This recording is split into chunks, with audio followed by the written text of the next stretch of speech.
atwike amadeni, atwike ibyo byifuzo. Sema cyane ngo amen. Umwaka urimo kurangira uzabona ineza y'Imana. Tugiye hano uzabona ineza y'Imana.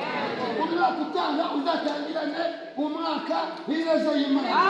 Tugiye gutwika aya marira, tugiye gutwika inzara, tugiye gutwika aya madeni, kugira ngo Uwiteka agorotore mu mbabazi ze nyinshi.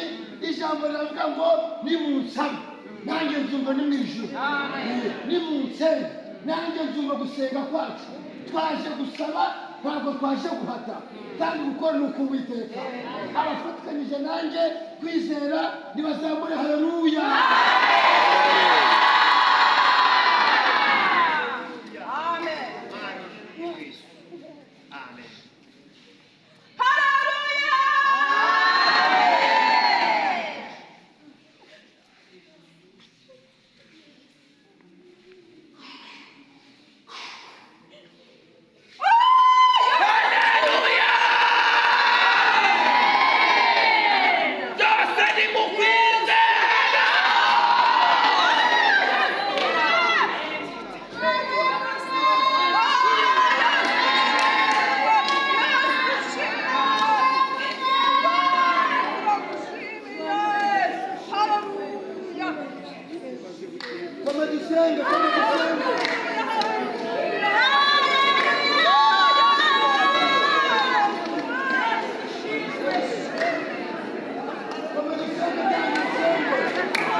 ndashaka twegerane mwegera hino dusenge mwegera hino dusenge abizeye yuko ari ibyo marayika kongore ku buzima bwabo nibazamure haleluya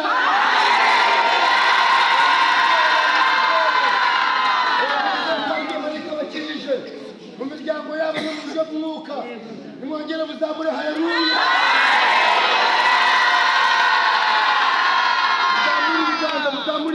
muzamure ibiganza ndakenera abagabo babiri bari hano tena ndi wa kabiri nawe fata hano uzamure ikarari hejuru Mana ishimwe tugiye gusaba umushumba wacu azamure isengesho ryo gushima kubera hari iby'Imana igikijije mu itorero ndashaka ngo mutuze tugiye gusaba umushumba wacu agiye gusenga ashimira kubera hari iby'Imana idukijije mu itorero iyi nibatuye y'iki cyumweru hari iby'Imana ikijije itorero hari iby'Imana ikijije paruwase hari iby'Imana ikijije umujyi wa Kigali hari iby'Imana ikijije indembo zose uko ari 9 hari iby'Imana ikijije abakozi b'Imana sema cyane ngo amena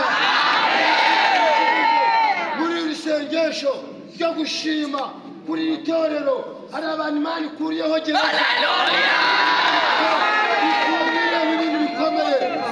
ibiganza biri hejuru umushumba agiye gusenga ashimira Imana kubera hari ibyo Imana itembagaje kubera hari ibyo Imana idukijije twese tuvuga ngo amena isengesho natwe turi kunihira mu mutima natwe dusenga bukije mu mutima navuga ngo amena twese turavuga ngo amen kari mu mushumba reka dusenga Imana abakamera babe baretse gukamera